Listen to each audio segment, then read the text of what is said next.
Promutuelle Assurance est fière de collaborer à cette émission, mettant en lumière le savoir-faire des producteurs québécois. Faire valoir nos talents régionaux, c'est aussi dans notre nature. Bonne émission.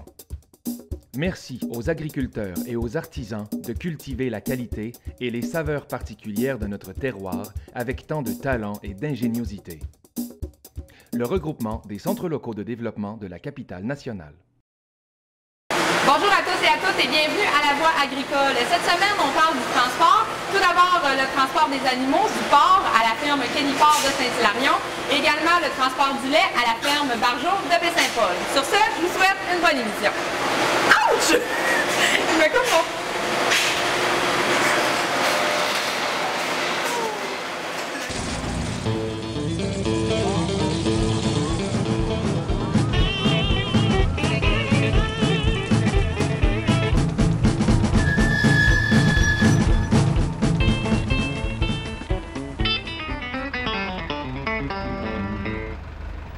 Les produits laitiers et le porc, ce sont deux éléments qui étaient très importants dans la culture alimentaire de nos ancêtres. En Nouvelle-France, on avait donc à cœur d'avoir un approvisionnement régulier en produits laitiers, en lait frais naturellement et aussi en porc. Au niveau des villes, c'était plus difficile parce qu'il faut savoir qu'à cette époque-là, il y avait beaucoup de gens qui étaient locataires et qui n'avaient pas nécessairement la possibilité d'avoir à eux des animaux pour se pourvoir en viande fraîche et en lait frais. Alors, évidemment, on reposait beaucoup sur les producteurs dans les alentours, les producteurs en région exactement pour cette raison-là. Et évidemment, il fallait entretenir les chemins pour approvisionner facilement les villes.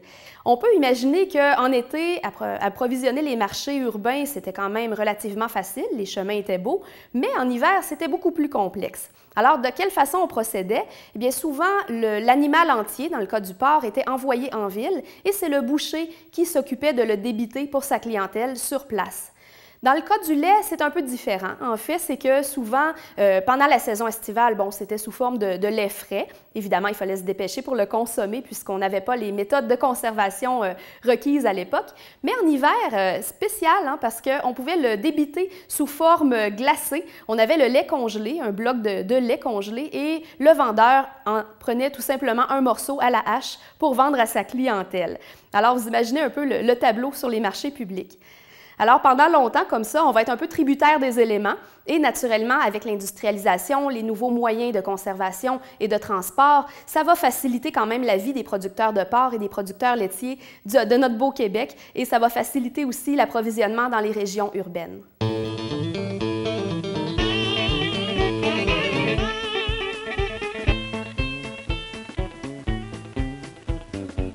Moi, dans le fond, 2 jours avant la prévision de sortie, je sélectionne mes porcs. Okay. Ben, ça diffère selon certains producteurs. Là. Il y en a qui les pèsent un par un. Moi, je les sélectionne à l'œil. Puis j'ai une strap aussi pour mesurer le devant du cochon. Ça me donne une petite idée. Après ça, j'ai marque. Puis dans le fond, la veille avant la sortie des porcs, comme là, je l'ai sorti à 7 h du matin, fait qu'hier après-midi, je les ai séparés. Okay. Je les ai mis dans mon expédition. Fait que là, ils ont jeûné un bon 12 heures. Puis après ça, ben, le matin, ben, ils sont partis. Pour eux, le transport, c'est un stress. Fait que quand ils sont avec l'estomac plein, là, ça le fait comme, ils sont comme à moufle, puis c'est plus dangereux d'en perdre, là, puis qu'ils meurent dans le transport. Ça arrive-tu souvent qu'il y a une perte de porc pendant le transport? Non, ça arrive pas souvent. Non, mais ça arrive. C'est du vivant, ça peut arriver. C'est quoi les conditions idéales, justement, pour le transport du porc? Ben, pas trop chaud, pas trop froid non plus. C'est tout à les extrêmes qui sont dommageables.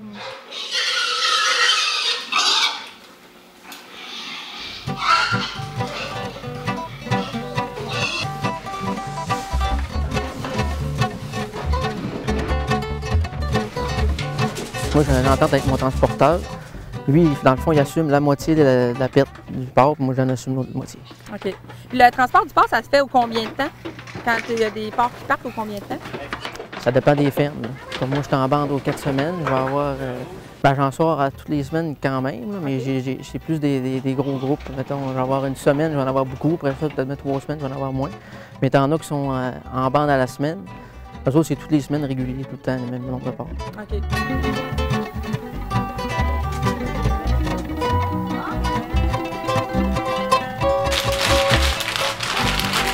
Mais t'es bon? Ah, ils sont là! Ils sont là! OK. Ouais, la tenue de couleur. Là, ici, toi, tu as la partie engraissement de la ferme Kenny Porc. Oui. Comment ça fonctionne, l'engraissement, justement, avant le départ? Ils partent à combien le poids, l'âge? Ben, le poids ça dépend du prix du porc, ça dépend du prix des aliments aussi, le prix de la moulée. Si le porc est cher et la moulée n'est pas chère, ben là, ça vaut la peine de faire un porc plus lourd. Si le contraire, ben, c'est moins lourd. On a une grille à respecter aussi. Je te dirais que ça joue dans le 130 kg environ, un cochon qui part à l'abattoir. Moi, il rentre à 30 kg, il ressort à 130 kg.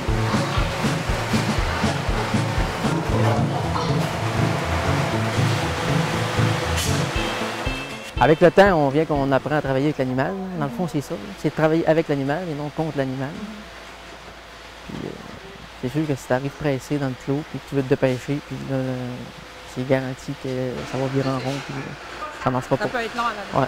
Le contraire, tu vas arriver un matin, tout relax, tu n'es pas pressé, tu prends ton temps, mais tu vas peut-être prendre une demi-heure de moins que d'habitude.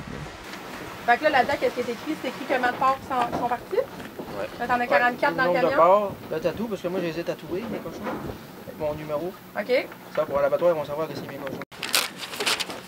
Et voilà. Premièrement, il faut être propre. Ça, c'est sûr, c'est avant tout. Et puis, il faut être calme. Puis, La propreté du camion, on s'arrange comment que ça se passe? faut que ça soit lavé tous les jours, lavé, désinfecté. OK. Puis tu fais ça où? On fait ça dans des salles de lavage. OK. Puis ça, c'est avant chaque transport? Ouais. OK. Puis quand tu arrives chez le producteur, comment tu dois te préparer justement là, avant que les porcs embarquent? Ça prend de la ripe, puis ça prend de la patience. Ouais? Faut pas être trop nerveux. Non, non. Puis toi, quand tu viens ici, évidemment, tu ne charges pas tout le camion aussi. Tu Non. as d'autres places à faire? Ouais, on fait plusieurs fermes pour remplir la vanne. Combien de cochons peut rentrer dans une vanne comme ça? On en met à peu près 150 l'été, puis l'hiver, on en met plus un peu. Pourquoi? Pour la température. Là. OK. Quand il fait chaud, on en met moins un peu. OK.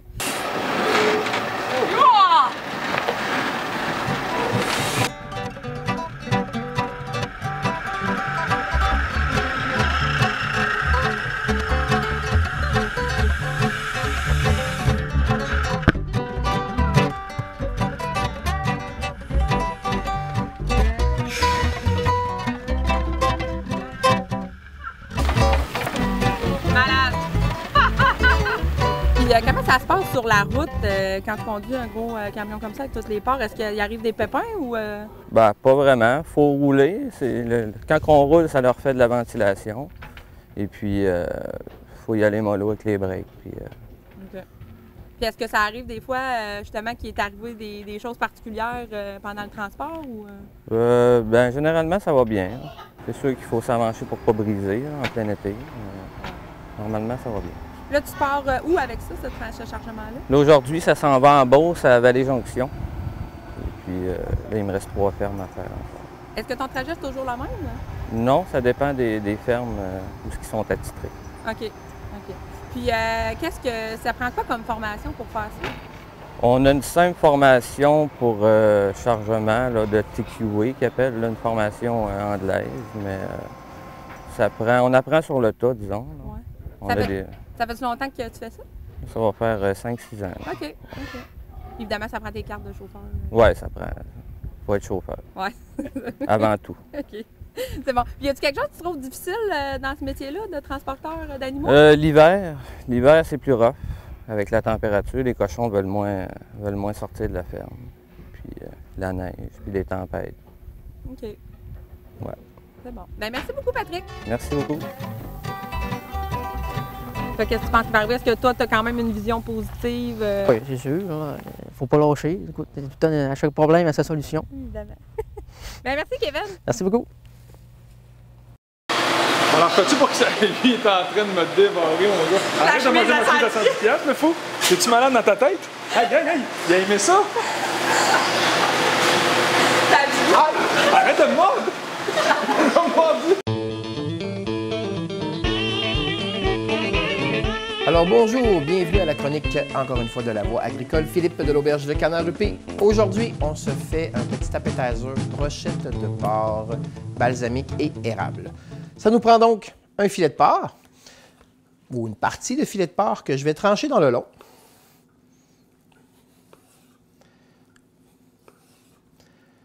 Des tranches d'environ un demi-centimètre d'épais. Par la suite, on va se faire une marinade. Donc, ail, balsamique et sirop d'érable. 3 parties environ de sirop d'érable pour une partie de vinaigre balsamique. On hache grossièrement. C'est juste pour faire mariner le porc qu'on va faire mariner environ 12, 18 heures, une nuit, ça peut faire l'affaire. Donc, notre sirop d'érable qu'on dépose dans un plat, ainsi que vinaigre balsamique. Donc, 1 tiers, 2 tiers. On va brasser un petit peu le tout, juste pour mélanger les 2 éléments.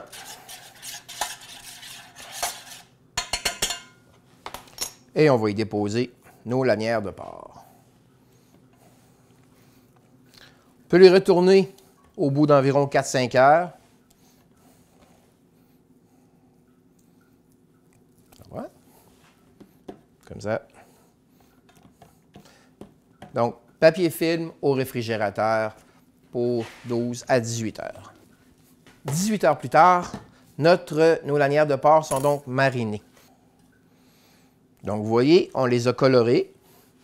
Et aussi, ils se sont raffermis un peu dû au vinaigre.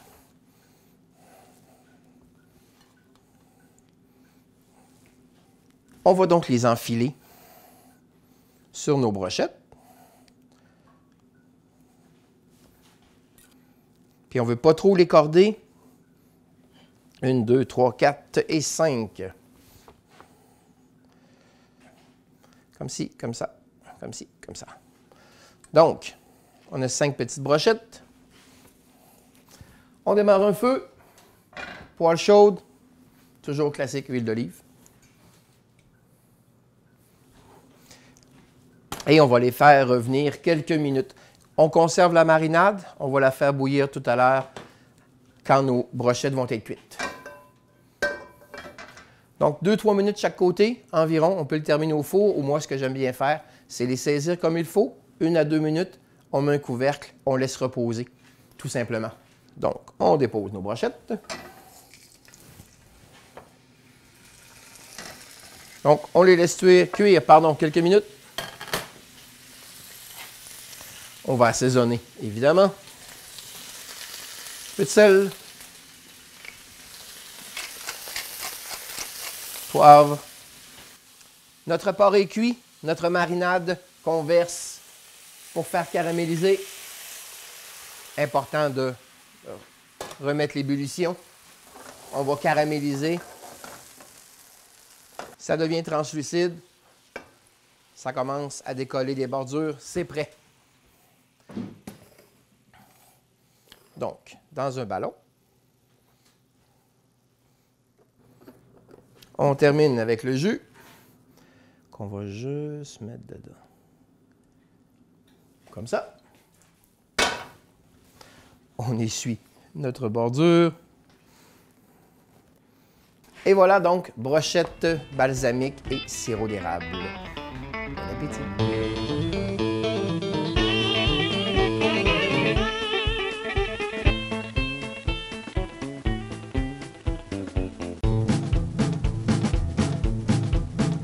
On a depuis quelques années une machine qui s'appelle thermographe puis qui prend toutes les températures d'eau, de lavage du lactoduc et de lavage du bassin, en plus de prendre les températures du lait. Fait qu'on s'assure qu'on n'a pas eu d'alarme puis qu'on n'a pas eu de choses spécifiques qui s'est passé durant les 6 dernières traites avant que le troc arrive. Là. Fait que c'est un peu comme ça qu'on s'assure que le lait peut partir. Puis là, vous faites 3 traites par jour. Ouais. Pourquoi avoir fait ce choix-là? Ah, c'est pour c'est une question d'argent, parce que l'argent mène le monde en agriculture. Puis au travers de ça, on s'est rendu compte que c'est plus facile pour notre qualité de vie de famille, parce qu'au lieu de tirer les vaches à 5 heures, comme tout le monde, on les tire à 8 heures le soir, fait que de 5 heures à 7 heures, on est en famille. C'était bien bénéfique pour notre famille, puis en plus, on a pu baisser le nombre de vaches pour le même quota, puis étant donné qu'il n'est pas disponible, on a essayé de voir la production autrement pour aller augmenter, sans augmenter nos revenus, du moins diminuer les dépenses, parce qu'on a pu avoir 8 vaches de moins à peu près, avec le remplacement en moins aussi. Fait que c'est moins de travail. Okay. comment on entretient ce réservoir-là? Bien, tout se fait automatique par une laveuse qu'elle, on met, c'est déterminé les quantités de savon et d'acide qu'on met par la personne qui en fait la vérification tous les ans, c'est une fois par année. La même chose pour le système de traite. C'est obligatoire avec le programme Le Canadien de qualité de faire vérifier les dosages de savon, les températures pour que le savon aille avec. Fait que tout se fait automatique. C'est même le monsieur, l'expert essayeur qui le démarre en prêt qui s'en aille, parce qu'on a signé l'autorisation d'INACO pour que lui le fasse. Fait qu'on s'occupe de rien, dans le fond. On s'occupe juste de vérifier s'il est bien lavé après.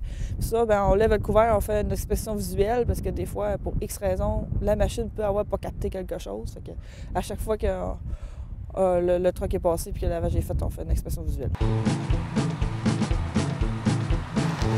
Monsieur Dallaire, expliquez-nous qu'est-ce que vous devez faire là, quand vous arrivez comme ça à la ferme. OK, présentement, on va rentrer en dedans pour aller voir si le lait est bon. On OK. va prendre nos coordonnées, toutes les mesures, la senteur, la température. Puis après ça, on va décider si je le prends ou je le prends pas. Mais que tout est décidé si je le prends, là, je vais procéder au pompage du lait. OK. Ça arrive que vous ne le prenez pas dans des... Ça arrive, mais présentement, c'est rare. C'est assez rare. Ah, les producteurs, eux autres, ils ont tous des thermographes.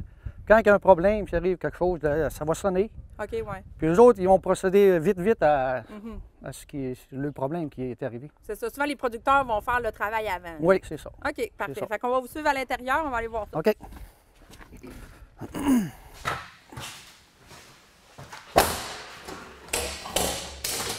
Là, dans le fond, vous passez aux 2 jours. Oui, c'est ça. C'est ça. À chaque ferme, c'est aux 2 jours. Oui, c'est OK. ça.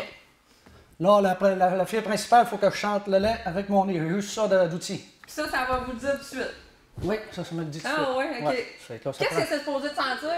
Ben, le bon lait, c'est pas dur à avoir. C'est quand il y a un petit quelque chose. Quand il y a une odeur dans le silage ou d'herbe, là, ou que le bassin n'a pas fonctionné, là, ça sent le cahier. Ah oui. Quand vous avez le rhume, faites quoi? Oh. Ça se voit tout de suite en ouvrant le couvert. On est tellement habitués, là. Tu sais, ça fait 30 ans que je fais ça, fait que... C'est ça. Okay.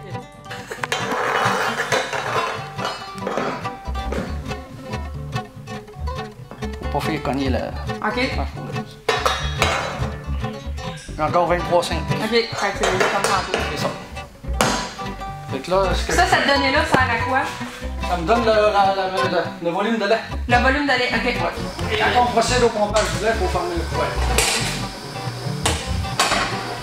Premièrement, on doit avoir une formation pour faire ça. Oui, il faut avoir une formation. Il faut faire 10 voyages avec un autre ramasseur de lait. Puis lui, il nous montre comment faire. OK. Et puis après ça, quand nos 10 voyages sont faits, il faut s'inscrire à l'ITA à Saint-Hyacinthe. Là, on va prendre un cours, c'est une semaine. Une semaine? Oui, c'est ça. Okay. Plus théorique? Oui, c'est ça. Okay. C'est ça. Puis vous avez des examens à passer? Oui, les odeurs, sentir le lait. Ils font sentir 10 bocals de lait, de toutes sortes d'odeurs, de fraises, de céréales, etc. OK. Et être essayeur, est-ce que c'est automatiquement être camionneur aussi? Oui. OK. Oui, vous avez aussi le cours du camion? Oui, c'est ça. Oui. Ça Okay. prend la classe 3 pour un 10 roues ou 12 roues, puis la classe 1 pour une vanne. OK. Oui. Et à quoi ça ressemble une journée normale de votre travail? Bien, comme un matin, je me suis levé à 6h30. On starte le camion, on fait l'inspection. Puis quand on est prêt, on décolle, puis on s'en va sur notre premier producteur. OK. Puis vous faites combien de producteurs par jour? On en fait, comme aujourd'hui, j'en fais 10. OK. Ouais. Et qu'est-ce qui est le plus difficile dans ce métier-là? Le plus difficile, bien, c'est sûr que c'est 7 jours sur 7. Oui. On travaille les fins de semaine. On a une fin de semaine sur 2. Puis c'est Noël, le jour de l'an, on oublie ça. Oui, c'est ça. Il faut que le lait se ramasse. Il faut que le lait se ramasse, c'est les vaches qui donnent du lait tous les jours.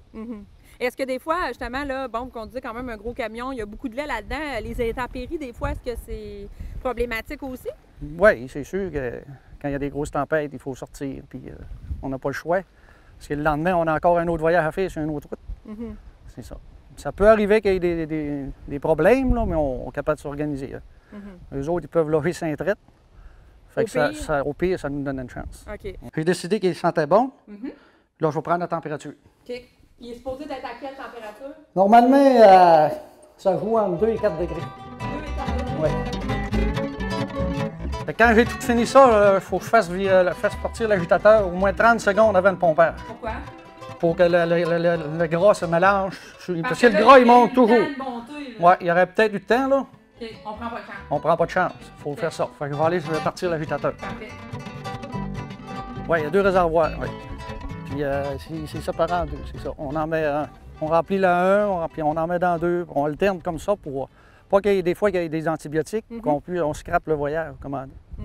Et là, le lait que vous ramassez, vous, dans votre run de lait, comme on dit, ça s'en va où, ce lait-là? Ça s'en va à la fromagerie Saint-Fidèle la plupart du temps. OK. Ouais. Fait qu'ils font la transformation pour le fromage. C'est ça. Oui. OK. Puis, c'est quoi la particularité dans les fermes? Est-ce que des fois, c'est plus compliqué, justement, les installations et tout ça? Ça ressemble pas mal tout, là. Oui. C'est pas mal, oui. OK. Bien, les données, la température, vous prenez tout ça en note. Ça s'en va où, ces données-là? On rentre ça sur un calendrier à Yule-Bassin, puis on rentre toutes les données là. Quand tout est rentré, on prend l'ordinateur, puis on rentre ça dans l'ordinateur. Quand on arrive à Saint-Fidèle, on vide notre ordinateur, puis ça se transfère directement à la Fédération des producteurs de lait. OK. Puis là, vous dites que ça fait plusieurs années que vous faites ça. Est-ce que vous avez vu les évolutions? Est-ce que quand on recule de quelques années, comment ça se passe? Ça a évolué, là. Oui? Ah oui, c'est plus comme avant, là. Parce que là, vous avez un petit ordinateur, mais là, 10 ans, c'était pas ça? Non, on écrivait tout en main. OK. Oui, donc, c'était plus long un petit peu? Peut-être pas vraiment plus long, mais c'était plus... Ça travaille mieux qu'un ordinateur. Ouais, OK. Vous avez 8, mon Dieu, vous avez commencé à quelle heure? On va commencer à 8 heures. Ah, OK, ça va bien? Oui, ça va bien. Ça va.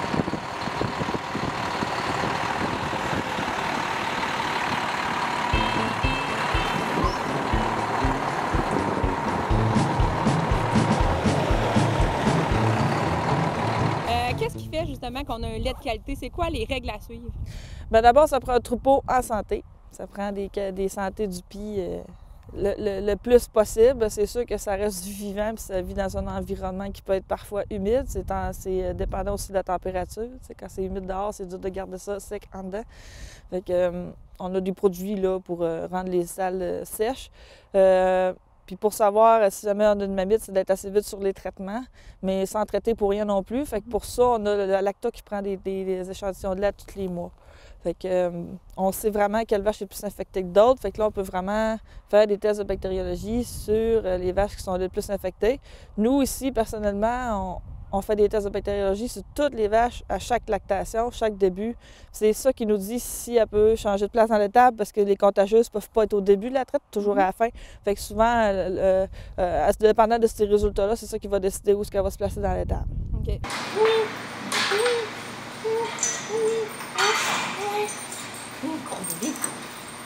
Est-ce que ça arrive des fois qu'on jette le lait qui est dans le réservoir? C'est-tu déjà arrivé? Ici, c'est arrivé cet été parce que mon bassin a brisé. Mais pour dire avoir des médicaments dedans ou X raison, il n'a pas refroidi, non, moi, ça ne m'est pas arrivé. Okay. Mais je ne suis pas à l'abri de ça. Mais non, c'est parce qu'on a le programme de l'Académie de qualité avec toutes les procédures écrites dedans. Le thermographe qui nous assure que le lait s'est refroidi à bonne température assez rapidement. Cette machine-là capte tous ces petits détails-là. Fait que moi, ça me rassure sur mon produit que je vends parce qu'il y a des sondes dedans, puis la quantité de savon, la température d'eau, la température du lait après la traite, tout ça, c'est tout consigné dans la machine. Okay. Fait que s'il y aurait un problème, elle aurait sonné. Okay. J'aurais vu l'alarme. Et qu'est-ce qui fait qu'on a vraiment la meilleure qualité en les matières grasses, cellules somatiques? C'est quoi le meilleur lait qu'on peut pas avoir? C'est celui qui est payé le plus cher possible. Fait que plus qu'il y a de composantes dedans, plus qu'il est payé cher.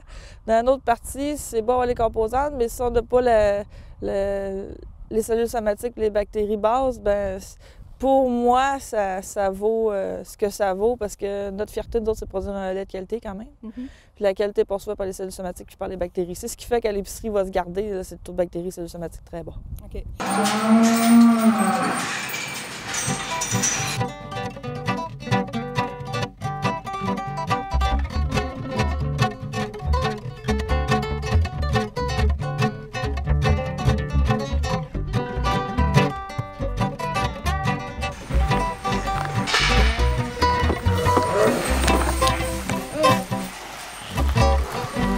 Tu l'air en santé?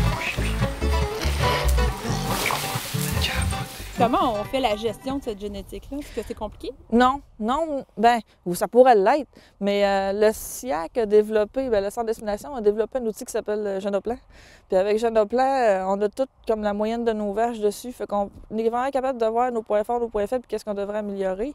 Dans mon cas, la qualité du lait, ça c'était correct. Moi c'était d'autres choses qu'il fallait que j'améliore, mais c'était pas les cellules somatiques, là, c'était correct. Là. Okay. Mais le SIAC fait déjà tout ça. Il nous groupe les femelles, nos meilleures, nos moyennes, celles qu'on ne devrait pas élever. C'est sûr que c'est un calcul.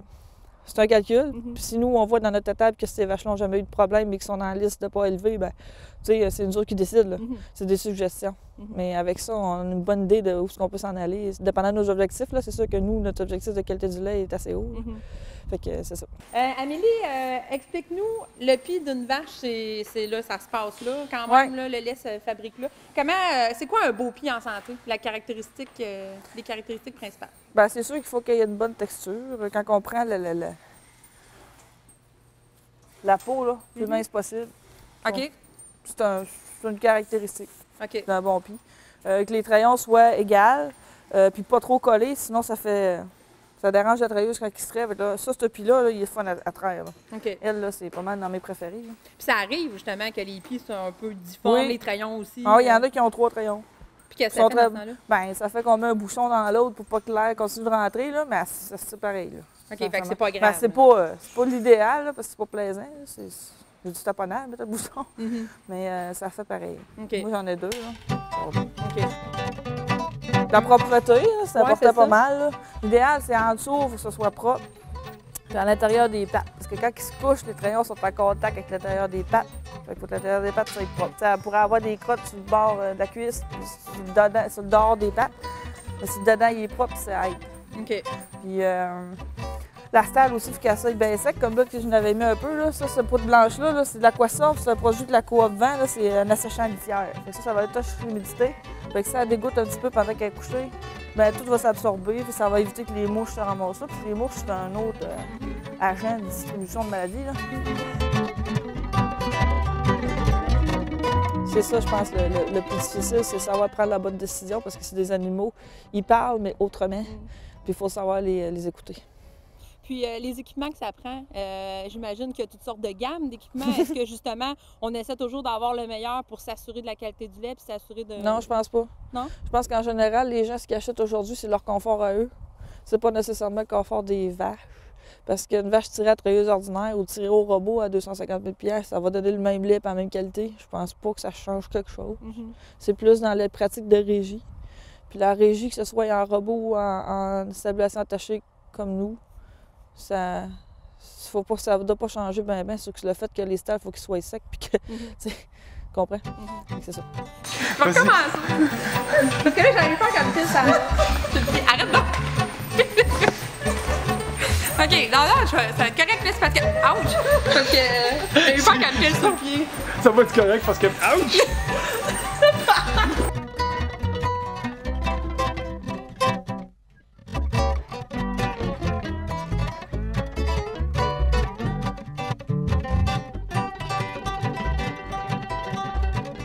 Merci d'avoir été des nôtres pour cette émission de La Voix agricole spéciale transport. Merci également à tous nos invités de cette semaine. Il y avait beaucoup de monde dans cette émission-là. Et évidemment, avant de terminer, vous savez que j'aime ça, goûter à mes produits de mes producteurs. Donc, ce que je vais faire, c'est que je vais me prendre un petit drink avant de partir.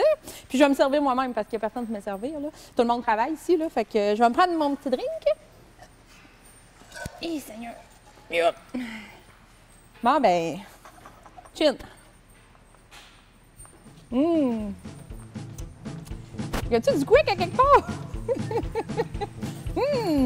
C'est bon, hein?